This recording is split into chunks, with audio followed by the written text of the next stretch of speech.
শাইনাট নাইনে আজকে এমন তিনজন আমার সঙ্গে রয়েছে যারা অ্যাথলিট, কিন্তু তারা একটু অন্যরকম ভাবে স্পেশাল, কারণ তাদেরকে আমরা প্যারা অ্যাথলিট বলে জানি। প্যারা অ্যাথলিট যারা, তারা আমাদের থেকে হয়তো ক্ষমতায় বা বলি তাদের এবিলিটিতে একটুখানি আলাদা। কিভাবে আলাদা সেটা তারা নিজেরাই বলবে। এবং এই তিনজন ভারতকে রিপ্রেজেন্ট করেছে। শাহেব হোসেন, ও হচ্ছে অ্যাথলিট, তার ঠিক পাশেই রয়েছে সুরজিৎ ঘোড়াও একজন ক্রিকেটার, আর একদম বাঁদিকে রয়েছে গৌতম দেও একজন ফুটবলার। আমি সাহেবকে দিয়ে শুরু করতে চাই। সাহেব গত বছর এসেছিল আমার শোতে, তখন আমাকে বলেছিল দাদা আমার কোনো ইন্টারন্যাশনাল কোনো ক্রেডিট নেই। এবছর ও দুটো ইন্টারন্যাশনাল মিটে গেছে, ভারতকে রিপ্রেজেন্ট করেছে। সাহেব বলো। সবার আগে আমি রেডিও ওয়ানকে আর স্যারকে ধন্যবাদ জানাবো। আচ্ছা, ঠিক তার আছে। কারণ হচ্ছে কি, ওনার জন্য এই জায়গাটা আমরা পেয়েছি, আর ওনার জন্যই কিছু লোক হয়তো আমাদেরকে জানছে, আমাদের দেশের জন্য খেলছে। কিন্তু আমাদের দুর্ভাগ্য কি, বাংলার কেউ আমাদেরকে জানে না, চেনে না। শুধু একমাত্র আমরা আমার স্যার গোলক মন্ডলকে, যিনি আমাকে তৈরি করে, ওনাকে চিনি। কিছু কিছু লোক হয়তো এখন চিনতে পারছে, যেরকম মেডিকা আছে, তারপরে সিভিলিয়ান ওয়েলফেয়ার ফাউন্ডেশন এনজিও আছে। কিছু কিছু লোকের জন্য আমরা এই জায়গাটা আমরা পৌঁছাতে পেরেছি।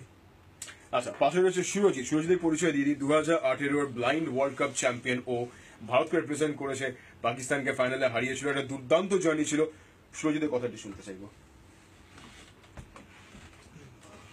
সবার প্রথমে জানাই রেডিও ওয়ানকে আমার থেকে। আচ্ছা, সবাইকে রেডিও ওয়ানকে ধন্যবাদ বলতে হবে, তোমাদের কথা বলো, আমরা সেটা শুনতে চাই।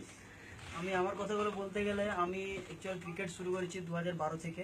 তো প্রফেশনাল হিসাবে আমি ক্রিকেটটাকে উপরে পার্সোনাল হিসেবে ধরেছি। তো ওই দিক থেকে আমার পড়াশোনা পুরো ছেড়ে দেওয়ার পরে ক্রিকেটটাকে নিয়ে পড়েছিলাম, জুনিয়র ন্যাশনাল করে লেভেল থেকে শুরু করে আজ আমি এই লেভেলে পৌঁছাতে পেরেছি। কারণ আমাদের যে সিএবিবি বোর্ড, আমার বেঙ্গল টিমের mother board, cricket association of blind of Bengal, সেই প্ল্যাটফর্মে আমাকে খেলতে দিয়েছে।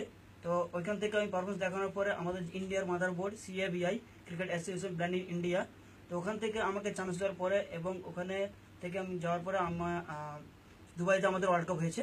তো ওখানে 6টা টিম পার্টিসিপেট করেছিল। তো তাদের মধ্যে আমরা চ্যাম্পিয়ন হয়েছি। তো ওখানে আমি 2টো ম্যাচের সুযোগ পেয়েছিলাম। তো 2টো ম্যাচ, একটার সঙ্গে নেপালের সঙ্গে আমি খেলেছি, আর একটা বাংলাদেশের সঙ্গে সেমিফাইনাল। তো নেপালের সঙ্গে আমি বোলিং করার সুযোগ পেয়েছিলাম স্ট্রাইকার বোলিং হিসেবে। তো ওখানে 5 ওভার করেছি, তো 9 রান দিয়েছি, কোনো উইকেট পাইনি। তো সেদিক থেকে কোনো অসুবিধা নেই। মোটামুটি আমরা ওইখান থেকে ভালো পারফরমেন্স করে এসে জিতেছি, ইন্ডিয়াকে রিপ্রেজেন্ট করেছি। এটা নিয়ে ইন্ডিয়া 2টো ওয়ার্ল্ড কাপ, 2টো ওয়ানডে ওয়ার্ল্ড কাপ পেয়েছে, 2টো টি20 পেয়েছে এবং একটি এশিয়া কাপ পেয়েছে, যেটা নর্মাল ক্রিকেটের নেই। তো সেদিক থেকে আমি বলবো, মানে আপনারা আসুন, যেরকম যেভাবে আপনারা নর্মাল ক্রিকেটকে সাপোর্ট করছেন, মহিলা ক্রিকেটকে সাপোর্ট করছেন, সেইভাবে ব্লাইন্ড ক্রিকেটকে সাপোর্ট করুন। এবং ভবিষ্যতে যেসব প্লেয়াররা খেলছে, তো তাদের জন্য ভবিষ্যৎ যেন আরও উজ্জ্বল হয়, এবং ওদেরকে দেখে যেন আরও পরবর্তীতে যেসব ব্লাইন্ড ক্রিকেট প্রেমীরা আছে, ব্লাইন্ড ক্রিকেট ছেলেরা আছে, তারা যাতে এইসব ছেলেদেরকে দেখে পরবর্তী যেন ক্রিকেট খেলার সুযোগ পায় এবং মোটিভেট হয়ে এগিয়ে আসে। তো নতুন নতুন ছেলে পাওয়া যাবে, ভালো পারফরমেন্স পাওয়া যাবে। সেদিক থেকে আমি গৌতমকে জিজ্ঞেস করবো। গৌতম ফুটবলার, গৌতম আমাকে বলুক ওদের কথা। প্রথমে নমস্কার জানাচ্ছি সবাইকে। আসলে এই মেট্রো মর্নিং এমন একটা অনুষ্ঠানের সুযোগ পেয়েছি, তার জন্য স্যারকে অসংখ্য ধন্যবাদ।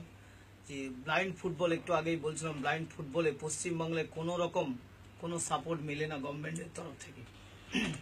যাদের তরফ থেকে মিলেছে, যারা ফুটবলের আইকন হিসেবে আমাদের সামনে দাঁড়িয়েছে, সেই যে সিভিলিয়ান ওয়েলফেয়ার ফাউন্ডেশন। বলতে পারি যে স্যার অ্যাকচুয়ালি সিভিলিয়ান ফাউন্ডেশন না থাকলে, এবং আরেকজন আছেন প্রণব দে, যিনার বিবেকানন্দ মোড়ে দে জুয়েলার্স, এই দুজন না থাকলে ব্লাইন্ড ফুটবল পশ্চিমবাংলায় ধোঁয়ার মতো থাকতো। মেডিকা রয়েছে পাশে, এবং আজির ভার্মা, এই যে এই চারজনই বলতে পারেন বাংলায় ফুটবলটাকে এগিয়ে নিয়ে চলেছে। আমি চাইবো এই অনুষ্ঠানের মাধ্যম দিয়ে অনেক শুভানুধ্যায়ী এগিয়ে আসুক। বিশেষ করে গভর্নমেন্ট আমাদের প্রতি এত উদাসীন কেন আমি জানি না। যদি যারা ইন্টারন্যাশনাল খেলে এসছে তাদের যদি মানে একটা সম্মানের ব্যবস্থা করেন। আর পশ্চিমবাংলার বাইরে প্রত্যেকটা জায়গায় শুধু ইন্টারন্যাশনাল রিপ্রেজেন্টেটিভ করলেই তাদের চাকরি, তাদের অ্যাওয়ার্ড দেওয়া হচ্ছে, তাদের কর্মসংস্থানের ব্যবস্থা করা হচ্ছে, তাদের সরকার থেকে সম্বর্ধনা দেওয়া হচ্ছে। যদিও সেগুলো আমরা এখনো পর্যন্ত পাই না, তবে রেডিও ওয়ানের মতো এমন একটা সম্মান আমার মনে হয় গভর্নমেন্টের থেকে অনেক বড়। আগামী দিনে আমরা যাতে আরো এগিয়ে যেতে পারি, স্যার যদি আমাদের পাশে দাঁড়ান, আমরা কিন্তু বাংলায় ওই মোহনবাগান ইস্টবেঙ্গলের মতো বড় বড় কাপ এনে আমরাও বাংলাকে সম্মান করতে পারবো বলে আমার দৃঢ় বিশ্বাস। গৌতম যেটা বললো, না, রেডিও ওয়ানের সম্মান কখনই সেরা সম্মান হতে পারে না। আমি খালি একটা সুযোগ দিয়েছি যেটুকু আমার ক্ষমতায় আছে। তবে রাজ্যের সাপোর্ট অবশ্যই থাকবে, দেশের সাপোর্ট তো অবশ্যই থাকবে। আমরা আমাদের মতো করে ওদেরকে সাপোর্ট করতে পারি।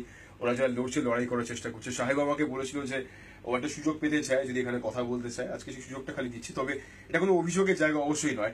আসলে ওরা যেটা বলছে সেটাও যেরকম ঠিক, আবার তার সঙ্গে সঙ্গে আমরা যদি এগিয়ে আসলে সাপোর্ট করার জন্য, ওরাও সেই লড়াই করতে পারবে, এটাও ঠিক।